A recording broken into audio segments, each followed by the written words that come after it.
Welcome back to Miss Kobayashi's Dragon Maid Anime Review Episode 14. This I'm viewing the 19th episode of the anime, which is You and Me. Well, if you want to. That is the name of this episode. This episode adapts chapters 44, 51, and 52. That's pretty much it for basically adaptation-wise. Only 3 chapters. Like, really? 3? Well, last week they went to basically chapter 50. So it kind of looks like, though, they're kind of slowly closing some gaps from the looks of it. Yes, from the look of it, definitely, that 50-53, well, as of right now for this episode, the first 40 chapters have been fully adapted. Yep, first 40 chapters have been adapted, along with chapters 43, 44, 50, 53, and 60. Actually, 47 to 48, yes. Maybe they might do 41 42 next week, who knows. Yes. The first story in here is about Enma and Kobayashi. Yeah, it's the story of how they met, and wow, this feels like a big drastic change from the way they show this flashback. It's like, wow, it's big drastic from basically the normal stuff we see for the series. Which the normalcy of the series is that it's a slice of life. Yes, because they're dragons. So we see we see Toru. Now Kobayashi was only in this first segment, and she was a couple other segments. She basically plays a minor role. She's just there as a supporting character. So we kind of get how the story of how Toru and Enma first met, because the episode opens up with them basically trying to kill each other over the fact they just happen to be near each other. Yep. So we kind of get how they first have. We see in the first person in the flashback is Toru, where she's wearing her, like, I don't, the best way to describe this outfit, it's more like her just rags that she was wearing before she wore her maid outfit. Now, aside from this episode, the only other time that you actually, in the anime, you've seen her wear this thing was way back in episode 11 from the previous season of the show. Of course, that was a flashback that took place just I think it was just a day or two prior to the events of the series. This one is set, I'm not really sure. This is probably the earliest chronological, like, flashback they've had. This is earlier than the one they had last season. Where they're in this sort of desert town, and of course Enma's coming pretend to be a priestess, and of course they meet in the middle of the night, where she just hops in her window, and the way it seems like, man, it seems like something out of an Arabian tale. Someone just hops in the window and you see a beautiful woman sleeping in the bed, and of course they introduce each other, and of course Toru is kind of like the local who just happens to team up with her, just tag along for a while. And the only reason Emma goes to this town because of delicious food. And we see that they work together for a few decades, and then they start basically fighting each other. We do see in their flashback later on in the episode of when you have Emma leaving the town, basically without talking to Toru. And it's probably set before that little clash. And then the segment ends with them still arguing.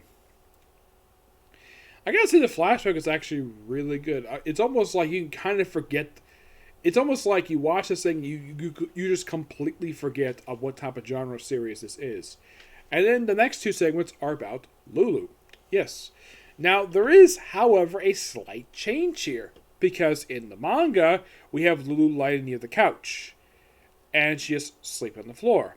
In the anime, she's still excited to sleep on the floor, but she's basically near the table, the coffee table they have in the series, and it's got manga on the table, and of course potato chips. After laying here for a while, of course she hits her head on the table. Apparently she just falls right asleep, and of course Toru basically tells her to go get a job, like any other person probably would who's a lazy bum. So eventually she helps her get a job. So they go to the shopping district. Yes, the shopping district. Something that was actually seen just in the last segment. So they just walk around and like, oh, we're gonna play like food, books, flour, stuff, basically like what typical Chaos Dragons do. And of course, Toru does mention that Lulu has formed actual digits. That's what these are called. That's what fingers are called. They're called digits. That is what the bone is basically. Basically forming actual fingers. Not just the palms. You have actual hands. When in the world she did this, it's not exactly explained. Just at some point she off screen. So they walk along, see some kids like play, and then they go to a shop. Yes, a shop at the end of the way where they just run into Kana and Sakawa. Yes, where they're just playing there. And of course, then they go in the shop. And then, of course, they meet the person in charge of the shop and somebody that Toru does know from the neighborhood association. Oh, it's Anta. Hi. Like, oh, hi, Toru. And of course, they introduce each other.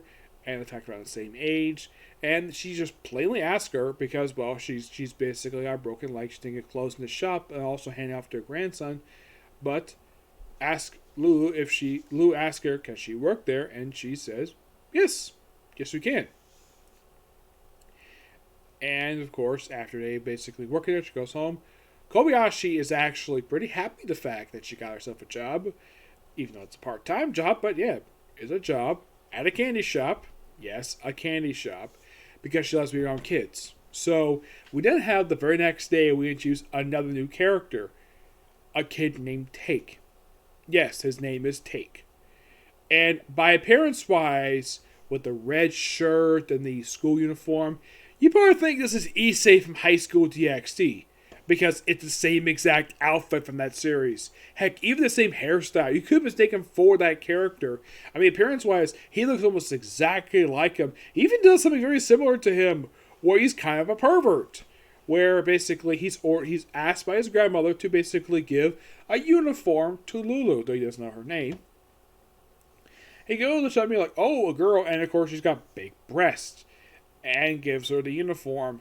And then she decides to strip right in front of him. And of course, it's the typical anime thing where when guys see a woman basically going naked like this, their nose starts bleeding. And he's like, what are you, like, she does it one more time. And eventually she just politely just escorts her to the back so she can change her clothes. And, like, it must have been a quick change because, you see, she was just wearing just like a shirt previously. Now she's looking like she's wearing pants. Like, she would just give a shirt and an apron. And somehow she's got pants now.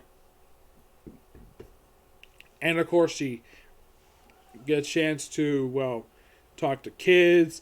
And one of the kids actually asks her, why are your breasts so big? He's like, oh, these are flame sack. They show my fire. I'm like, really? So your breasts are that big because they store your fire. Do they deflate every time you use them? Who knows? And then, of course, they close the shop up. And, of course, I play some games. Play a game with Take. And he's like, after basically just get along with him just his first day, he's like, I like you. Second only to Kobayashi. And he's like, who's Kobayashi? Yeah. I thought it was kind of funny. And, well, that's pretty much it. Well, then they have the little flashback at the end of the episode with Toru and Enma. And that's how the episode ends. It's a really good episode. I mean, I like the fact that he introduced the character Take. He's even for the anime perspective, he is a fairly new character. I kind of wish in the case of Lulu, because of how interesting and likable she is, I think she should get her own spinoff. I mean, Kana's got her own spinoff. Enma's got her own spinoff. Fafnir, even Lukua. These 4 dragons all got their own spinoff, and yet Lulu doesn't. Isn't that quite weird? And yet Kana's is like the longest of these spinoffs. Like, I've read the chapter like 82. Yes, the main series, Miss Kobayashi's Dragon Maid. This is currently, as of when I last read it, is 109 chapters in. Though I might have released more since then. The Fafnir one, even though it released a lot more, I've only read the first 3 chapters for this one. Lukua, 25 chapters. Enma, hers is called Emma's Office Diary, 42 chapters. Now, each of the characters have got their own, basically, partner, to interact with. In the case of Toru, she's got Kobayashi in the main series. For Kana, it's Sakawa. For Lukua, it is Sota. In Fafnir's one, it's his roommate. Enma, as far as I can tell, she just mainly interacts with Kobayashi a lot of the time. So Kobayashi goes between two series. But in the case of Lulu, no, she doesn't have, like, she does have a character generic take, but no spin-off book for her, which I think is kind of weird.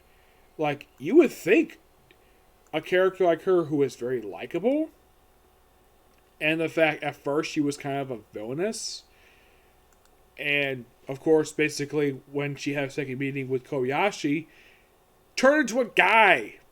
But then, of course, the magic wore off. And yes, there's usually been common jokes about her breast size. Heck, Luca has probably got the same breast size as she does.